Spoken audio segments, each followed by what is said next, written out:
Thanks for watching this episode of Today's Homeowner here on YouTube. And don't forget to leave us a like and a comment. And you can share with a friend if you enjoy it, and subscribe so you're notified of new videos. Thanks and enjoy the show. We are right in the middle of a very extensive and unique kitchen renovation that's all coming together on this week's show. Today's Homeowner with Danny Lipford, the voice of home improvement, with projects, tips, and ideas to help you improve your home.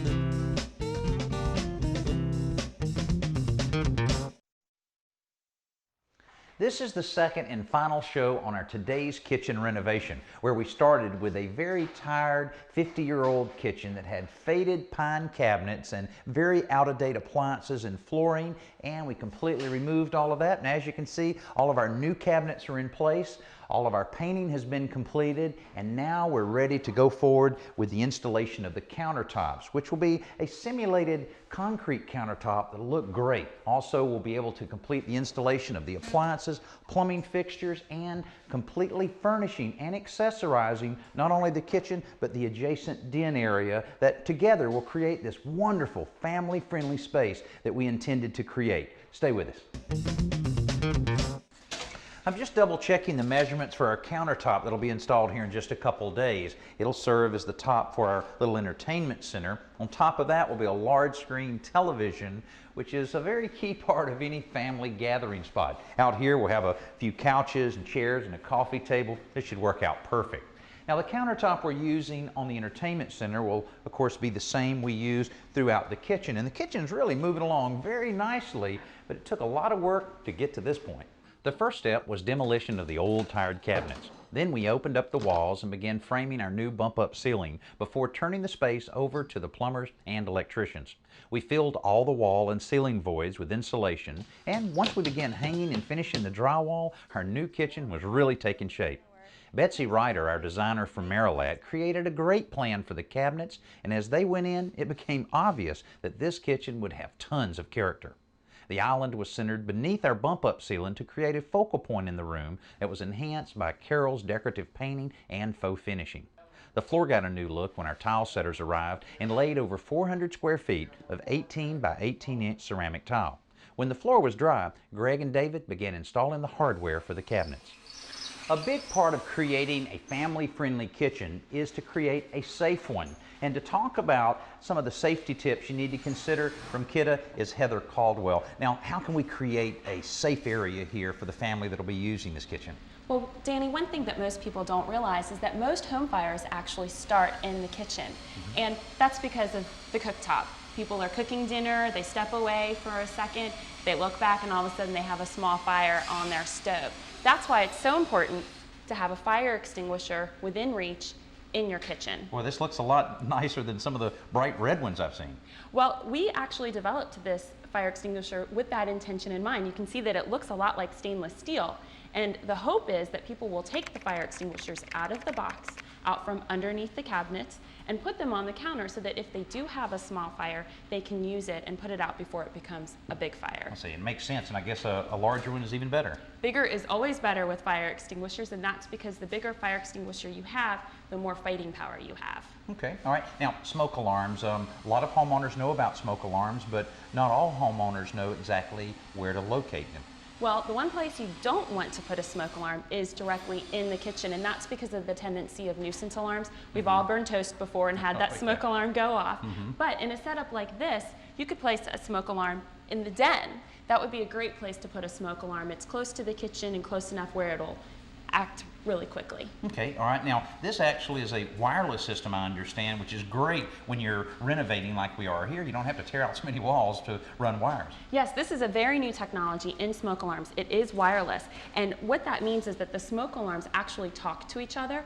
They're linked together, so when one smoke alarm sounds, all smoke alarm sounds, and that provides a lot more warning throughout the home if there is a fire. Okay, and what about in other areas of the home, such as the bedrooms? I'm sure one of these should be located there as well, huh? Yes, you should put a smoke alarm in every single bedroom, as well as in hallways, above and below stairs, living rooms, etc. And the reason you want as many smoke alarms as possible is because most families don't realize When there is a fire, you only have 3 minutes from the time the first smoke alarm sounds to get out of the home. That's not a lot of time. Especially at night, when you're asleep, you have to wake up, get the kids, get out of the home. If you have a linked smoke alarm system, or some people say interconnected smoke alarm system, when one sounds, they'll all sound. You'll have more time to get your family out safe. All right, some great safety tips. Thanks a lot, Heather. It's time for this week's simple solution from home repair expert Joe Truini. Roof guttering is a very common way to handle rain runoff, but Joe has another idea. Well, in this case, Danny, the homeowners didn't want to put gutters on the whole house, but they also didn't want water running off right over their back door. Right. So what I've come up with instead is to install a piece of flashing called the rain diverter. It's simply a piece of metal that's been bent a couple of times. It comes in a 10-foot length. So the first thing you do is just cut it about 2 feet longer, 3 feet longer than the area you're going to protect. This is a 6-foot door, so I cut it down to about 8 feet. Then you're going to slip it up under the shingles about 2 or 3 courses up from the lower edge. So what I did earlier is I used my thin pry bar and I broke the seal underneath this row of shingles so I can get this underneath. Should just slip right in there. Okay, go to your way just a little bit. There you go. There you go. Now, as the water runs down, you want to make sure it pitches off to one side. We don't want it running onto our patio, so we're going to pitch it in this direction a little bit right into the garden. Okay, I'm I'll going to hold tack this it up down. for you here. Yep, pull that up. I'm going to tack it down with a couple of 7/8 inch long roofing nails. Put it right in there, right in the middle of the flashing. Tack it in. Then to prevent any water from seeping in, just in case, I'm just going to take this roofing cement and put a big blob right on top. And then when you press that down, it not only seals out the water, but it helps hold down the shingle. Now this is what we've been waiting for, the installation of our solid surface countertops. Now with solid surface countertops, there's a lot of fabrication that takes place before they make it out on the job, but once they make it out on the job, it doesn't take long to complete a kitchen of this size. Before these guys started setting counters, they built up the cabinet tops with strips of plywood to accommodate the thick edge we're using. The large panels are made slightly larger than the space they need to fit, so they can be marked and cut to fit on site. The guys scribe a line on the back edge of the counter where it makes contact with long sections of the wall so that they can trim it to fit that contour.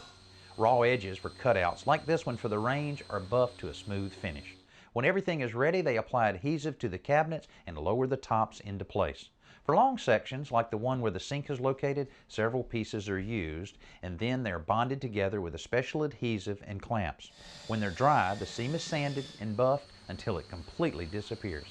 Well, they tell me there's a seam right here, but you certainly can't tell it. That's one of the big advantages of using a solid surface type of countertop like we've used here, is that you can have a countertop like this one that's about 15 feet long without any seams visible at all. The guys did a great job. Now there's a real flurry of activity around here today because our plumber will be dropping by soon to install all of our appliances as well as our faucet. Greg's in the process of putting one of our appliances in, the old trash compactor, and Carol's busy finishing up some of the faux finishing that we're doing on some of the trim and the doors. Now a few days ago we installed our vent hood, which is kind of a focal point of this open floor plan of this kitchen, and this is very important in the selection of this. This one is by Best from Braun, and it has an external motor, which means the motor and the source of a lot of sound on the vent hoods is located on the roof. So you can even turn this up as loud as you want and you can hardly even hear the powerful motor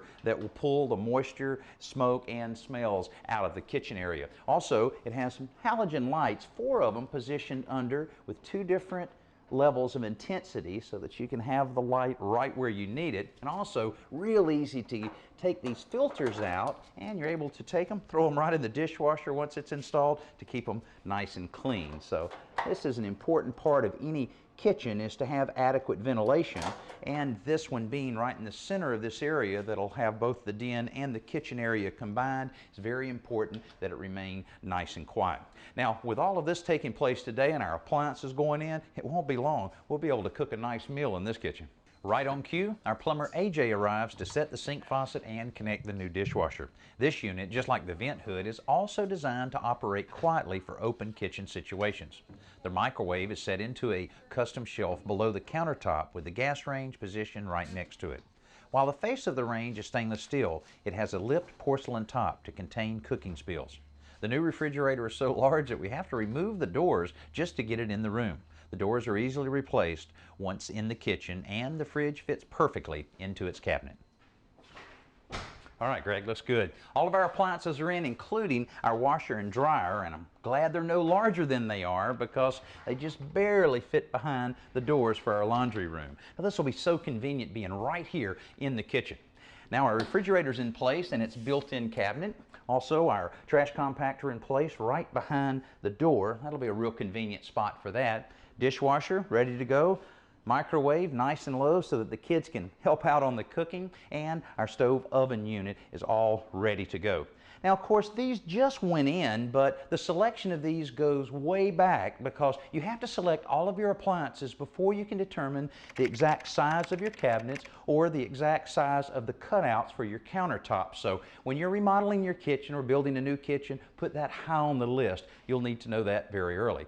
Also, another thing that we did is we selected all the appliances from the same appliance manufacturer. That will ensure that the look of the finish as well as some of the features on it will all be compatible throughout the kitchen. That's very important when it comes time to resell the home. And we got a whole lot more to show you, including some really neat cabinet gadgets coming up right after our best new product of the week. Let's join Danny at the Home Center to check out this week's best new product. When you buy a brand new grill like these, they're always so nice and clean, but it won't take long before they'll look really bad if you grill as much as I do, especially if you don't maintain them properly. Now, I've heard of all kinds of different methods to keep your grill clean, but I found a product that'll make it easier for all of us. It's from Great Chef, and it's called disposable grill wipes. Now, there's 6 of the disposable grill wipes in the pack, and it only costs about $3 a pack.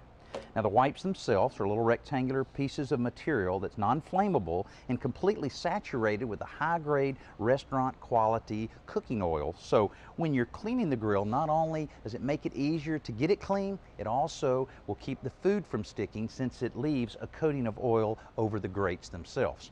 Now, it can be used on either a hot or cold grill, and it can be used on either a gas or charcoal grill. But if you're using it on a hot grill, you'll want to take your grill brush to grip the pad itself and then just work it back and forth until everything is cleaned off of there. And like I said before, it'll leave that coating of oil that will keep the food from sticking, and it'll make it last longer because it'll prevent it from rusting. Now, the little pads are non-toxic, they're biodegradable, and you can keep your grill clean and spend time doing something else. We're very close to finishing our today's kitchen project. So close, in fact, our decorators already started putting in glasses and plates to finish the look of the kitchen. Now, the folks at Marilat Cabinets did such a great job in designing these cabinets and really making a somewhat stock type cabinet look like it was custom made, and they helped us to utilize every bit of space we had available in this kitchen. Let me show you a few of the accessories that were added. First of all, here's some of the table legs that were added to really customize the cabinets. And then inside, one of the best ways to utilize space inside a cabinet are the roll-out trays. There's 4 different ones in this one small cabinet. And since they're smaller like that, they're very heavy duty so that it can handle a lot of weight. A pantry cabinet like this, also very convenient to have the roll-out trays. And these can be adjusted to accommodate almost any size food, and a cabinet this big can handle a lot of food. Our island is another thing that was well designed. Plenty of space for bar stools, tons of storage all around the place, and microwave, plenty of storage here on the front, both with doors and drawers. Now, utilizing every space we have available, here's a good example, a little tilt-out tray in front of the sink for scouring pads. And down below is something that you can add to just about any existing cabinet, just a little wire roll-out tray. This one's a double layer one, and here's another little add-on. A little dish rag drying rack. Slide right back in. Pretty neat idea. Over here, something you're seeing a lot, recycled areas, 2 different garbage cans mounted in a little frame. You can lift them right out. Perfect for recycling aluminum, paper, almost anything. Then here right by the sink, you have a cutlery drawer and the cutting board built right in so that you're not taking up a lot of space on your counters. Now, here's something that's really cool right in the corner. A small drawer for, say, every member of the family. Perfect for keys or wallets or just about anything you can need to keep up with instead of cluttering up the countertop again. Back over here, we have another little silverware drawer and more roll-out trays on the bottom here. Then plenty of big wide drawers, and this one's a real unique one. Look at this. It's got little pegs that you can move around so that you can organize your pots and pans and keep them from rattling so much when you pull it open. And then you have this, which is a roll-out baking sheet divider, so that makes everything very, very accessible. I'll tell you, kitchen is just packed with all kinds of ways of utilizing all of the space we have available. Hey, we're going to turn a decorator loose and let her do her magic, and when we come back, we'll show you the entire tour and show you what we started with. Let's head outside for Around the Yard with lawn and garden expert Tricia Craven-Worley. Tricia, I know it's important when you're planting seeds to space them properly, but how important is the depth that you plant the seeds?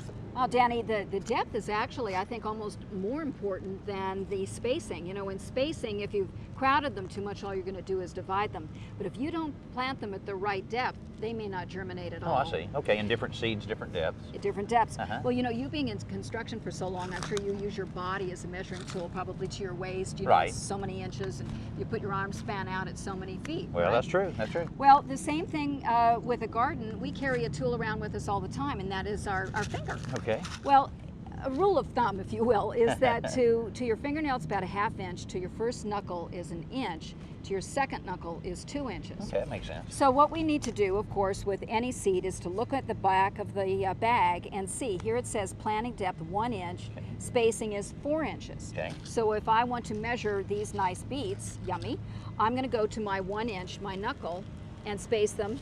You know, if I use this is about 3 inches, is Right. space them right about 4 inches apart at 1 inch, and I'm going to be all set. Okay, I see. So basically it's a handy tip. Oh, Danny, so true. Our today's kitchen project is completely finished, and our decorator Suzanne did a great job in bringing this kitchen to life.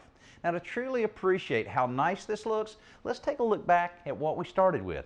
The old kitchen was something less than attractive with its dated cabinets and appliances. The laminate countertops were on the bland side, and the vinyl floor, well, it had seen its better days. On top of all of that, the Peninsula cabinets created a barrier between the kitchen and the den. Well, now we have one big wide open space that's family friendly and flows seamlessly from kitchen to den. The kitchen area is functional, the den area is comfortable, and both spaces are much more attractive. The bump-up ceiling we've created gives the room a much larger feel and is accented nicely by Carol's decorative painting and the contemporary stainless steel vent hood. To unify the room, the rest of the appliances share the same stainless finish, and because they're all from the same line, they complement each other very well. We were even able to match the look of the faucet and the fire extinguisher to the appliances. The fire extinguisher, coupled with the wireless interconnected smoke alarm system, will protect this family for years to come. As with any kitchen, the cabinets cover the most of the space and set the tone for the look and feel of the room. In this case, the cherry cabinets create a warm, inviting mood thanks to their paprika finish and traditional styling. The accessories that our designer Betsy specified add a level of elegance to the kitchen that's beautiful without being pretentious. In that same vein, we wanted a rustic look for the countertops, so we chose a solid surface material called Whisper, which looks a lot like concrete but didn't require all of the work and effort of pouring concrete countertops in place. The 18 by 18 inch ceramic tile works well with the countertops and helps keep the room nice and bright. Because it was laid in a diagonal pattern with a straight border, it also adds interest to the space. Carol's glazing treatment for the trim work blends beautifully with the old world plaster look she gave the walls, and it's all enhanced by some elegant but very comfortable furnishing choices in the den area. This kitchen renovation took about 8 weeks from the first day we started tearing out all the cabinets until today. But of course, we spent a lot of time prior to that with the concept, the design, the drawings, and making a lot of decisions before we could ever get started. So don't underestimate the amount of time that it may take you to put together a renovation like this. But I hope we've been able to give you some ideas along the way that'll help you on your next kitchen. I'm Danny Lipford. We'll see you next week. We've had lots of help on our Today's Kitchen project from some very special partners. They include... Thanks for watching this episode of Today's Homeowner. And don't forget to like, comment, and hit the bell icon so that you'll be notified of new videos. And be sure to click around and watch some more videos while you're here.